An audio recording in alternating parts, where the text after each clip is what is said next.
Ve tabii diğer bir soru işareti akıllardaki Rusya'da ateşkes olacak mı? Malum Trump 2-0 dönemiyle birlikte sürekli şaşırmayı da sürdürüyoruz. Trump ve Zelenski'nin bir araya geldiğinde kameralar önündeki o olayda herkesi şaşkına çevirmişti. Ve 30 günlük ateşkes kararıyla gözler Rusya'ya çevrildi. Trump heyetimiz Rusya'ya gidiyor. Umarım ateşkes sağlayabiliriz. Pozitif mesajlar aldık dedi.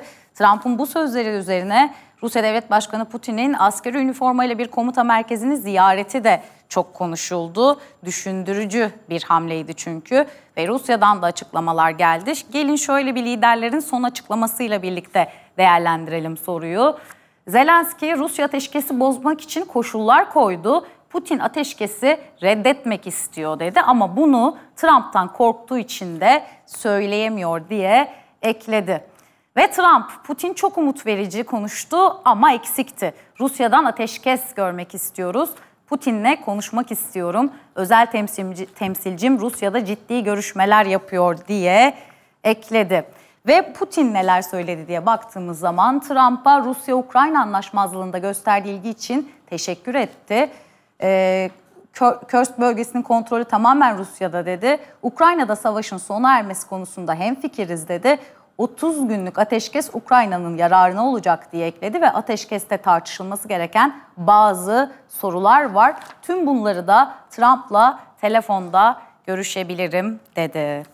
Ve devam edeceğiz dünyada olup bitenlerle. Ermenistan Başbakanı Nikol Paşinyan, Sözcü Televizyonu Dış Haber Müdürü Burak Tatari'nin ve Türk gazetecilerin sorularını yanıtladı. Türkiye ile normalleşme an meselesi mesajını verdi. Şu an Türkiye-Ermenistan normalleşmesinde nasıl bir noktadayız? Tam olarak neredeyiz?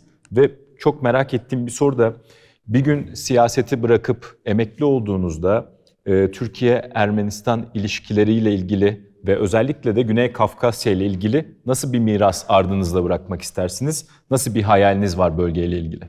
Իհարկե, եթե ցանկությունների ժանրից խոսենք, միանշանակ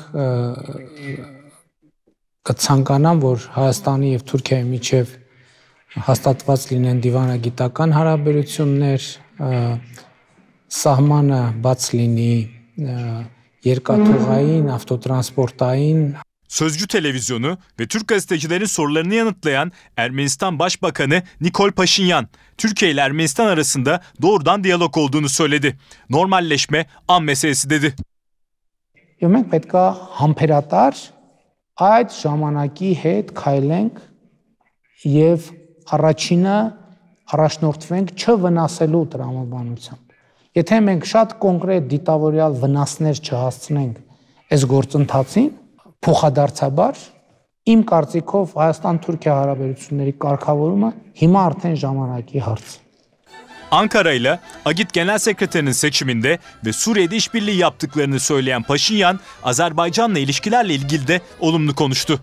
Որ հորիզոնում Հայաստան-Ադրբեջան խաղաղությունը չի երևում։ Ես կասեմ, որ պարզապես անընդհատ փորձ է արվում ծխածածկույթ ապահովել հորիզոնի երկայնքով, որպեսզի այդ խաղաղությունը չերևա։